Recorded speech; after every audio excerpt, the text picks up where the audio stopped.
This episode is sponsored by JDAQA Software Testing, your scalable solution for manual, automated, security, and performance testing. Check us out at jdaqa.com.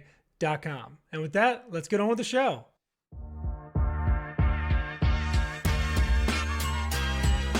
This is The First Customer, hosted by Jay Agner.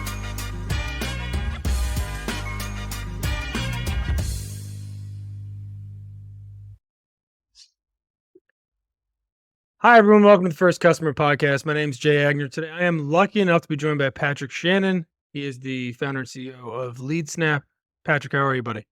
Doing well, Jay. Thanks for having me. Thanks for being on, man. We're catching up a little bit. You got a lot of cool things in your background.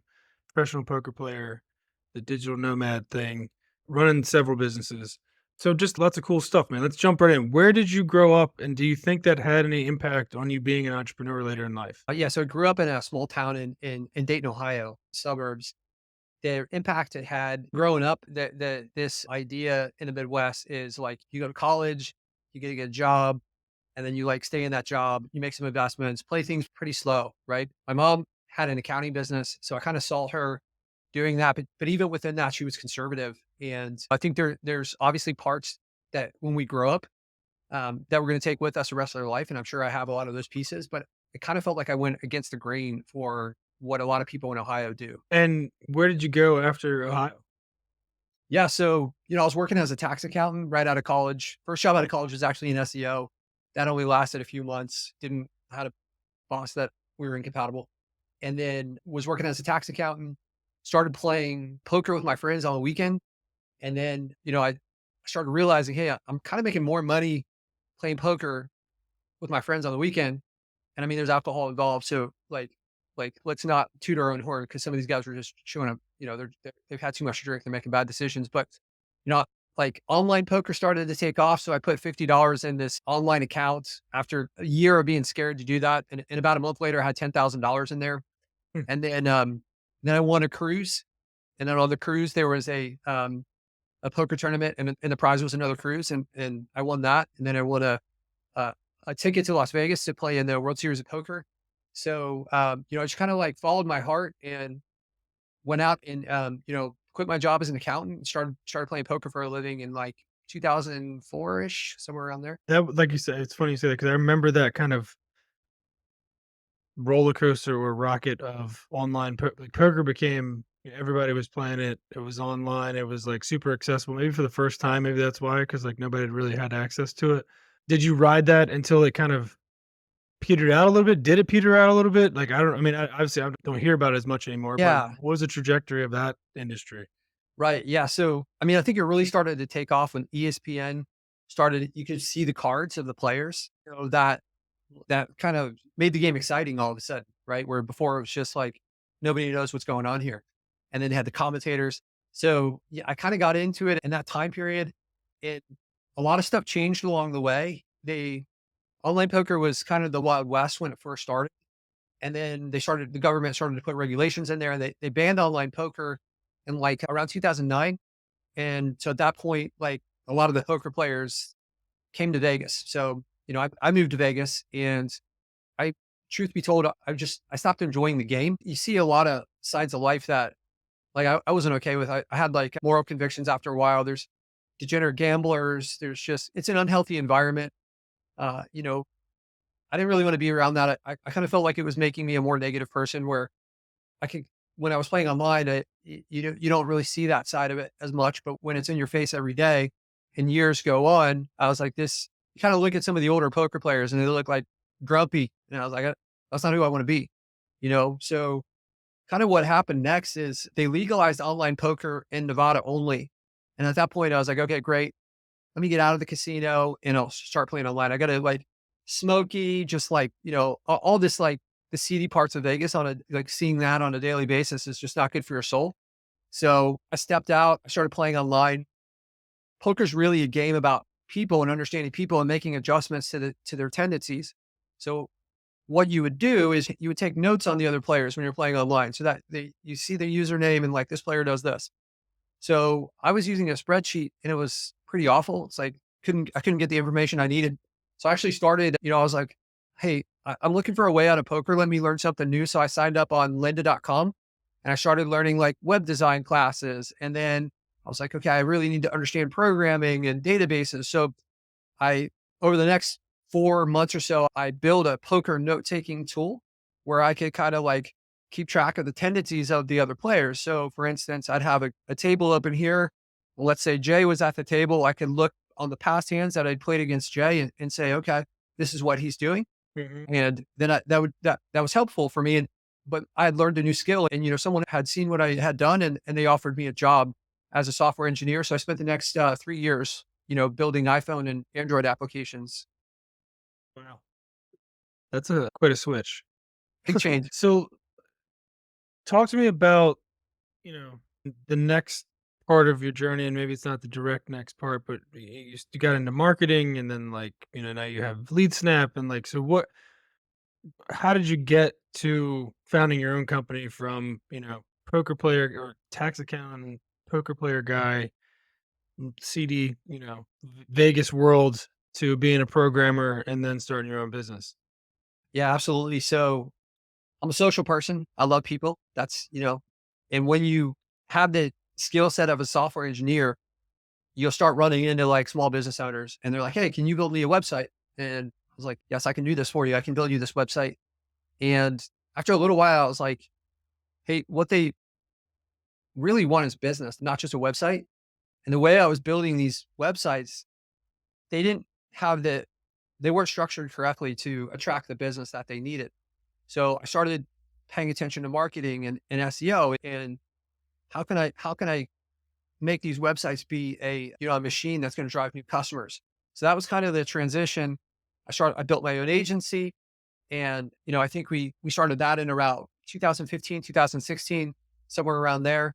And as the agency grew, I started realizing, well, there's a lot of things that I would love to have that don't exist or I couldn't find.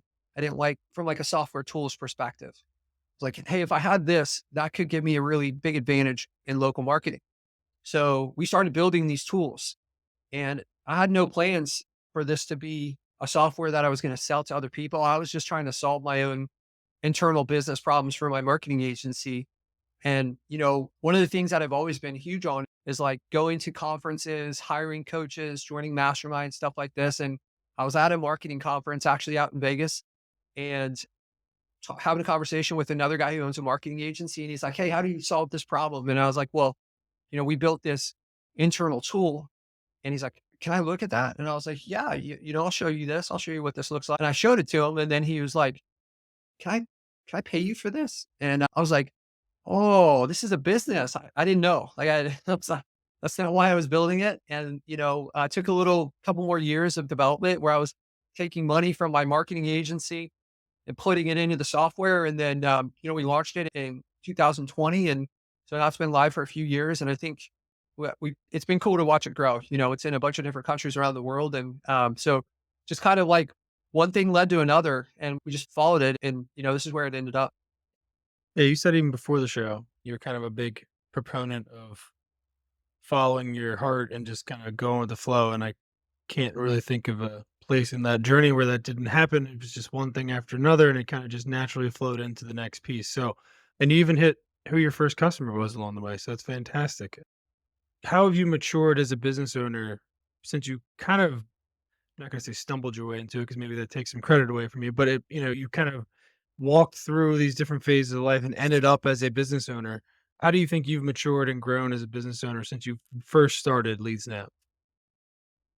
Yeah. I wish I could go back and tell younger, naive Patrick so many things to have gone faster on, made a lot of mistakes and I've learned from those mistakes. And some of them I've had to make multiple times along the way. I think there's a level of being more disciplined.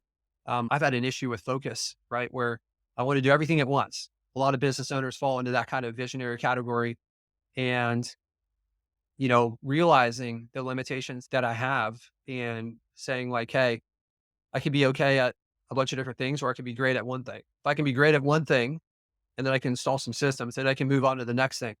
With our software, we went really wide, which does all kinds of crazy things. And if I had it to do over again, I would have just like focused on something really small, been great at it. let the customer opinions and the feedback not only pay for future development, but also like decide the direction. So, being more in tune with the customers, being more disciplined, realizing that like having some grace for myself, that's been a big one over the last 6 months or so is I'm really hard on myself. I think from the outside, people can look and be like, hey, that guy's got it together.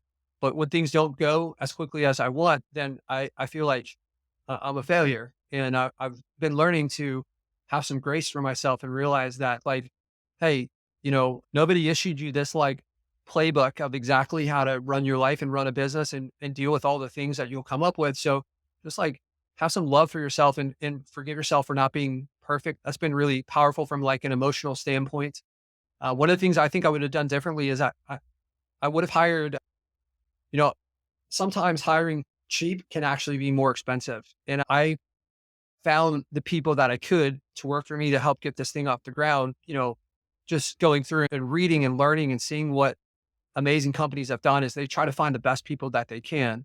So now we're like changing that. We're like, okay, let's get somebody who's amazing at this. Let's get somebody who works at what's play for me so that they can, or plays at what's worked for me so that they can like take this and run with this. So a lot of lessons in there, Jay.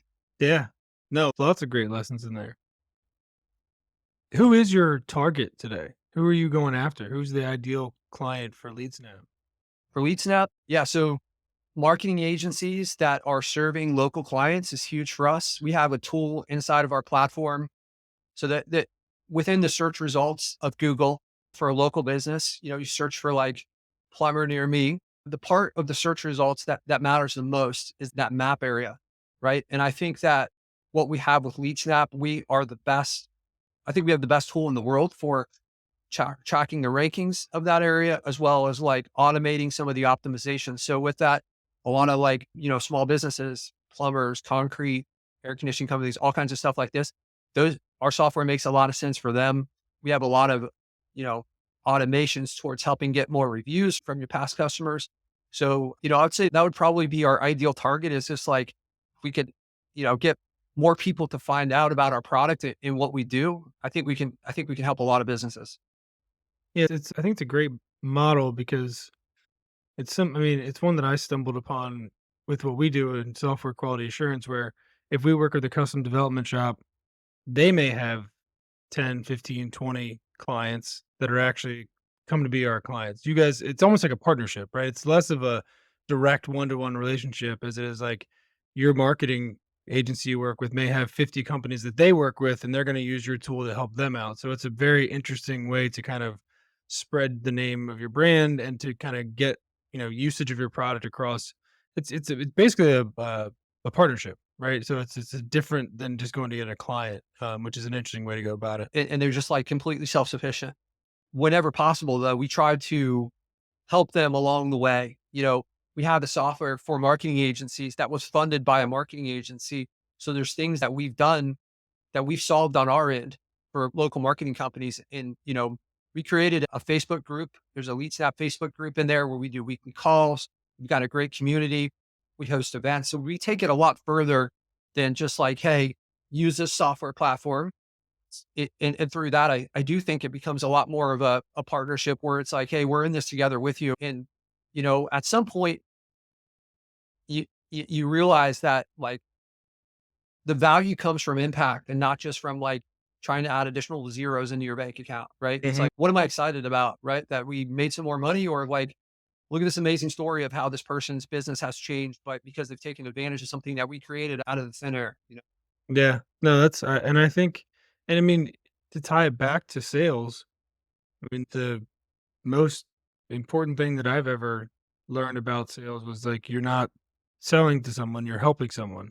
And like if you can align your business in that way and you're actually thinking that way the entire time, then you do sell more and people do come back. And it is the whole thing where it's like you can be genuine about trying to help people, but also, that benefits you business wise because you become a better business and people will buy your services.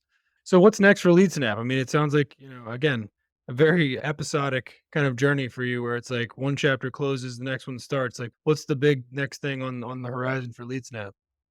Yeah, Jay, so we are kind of like repositioning that LeadSnap does a lot more than the Google My Business stuff, right? It's a full-blown CRM with automations. We built our own phone system. And through that, I think, one of the mistakes that I've made is like when someone comes to our platform, it maybe historically there's been some confusion on like, okay, like what is this? So like, where do I fit in? Or like, I'm already using this and they do that. So I guess I don't need this. Right.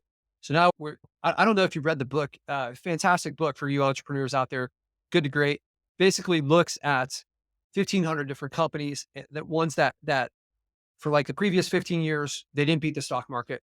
Their performance was okay or poor. Then there was a transition point and everything changed. So they looked at they identified 11 companies that made the transition from good to great. And then they looked at things that they had in common. And they came up with this idea, the hedgehog concept. So they're like, Fox always chases the hedgehog. Fox knows all these things. He's really crafty. The hedgehog can do one thing amazing. So that great companies can do one thing amazing.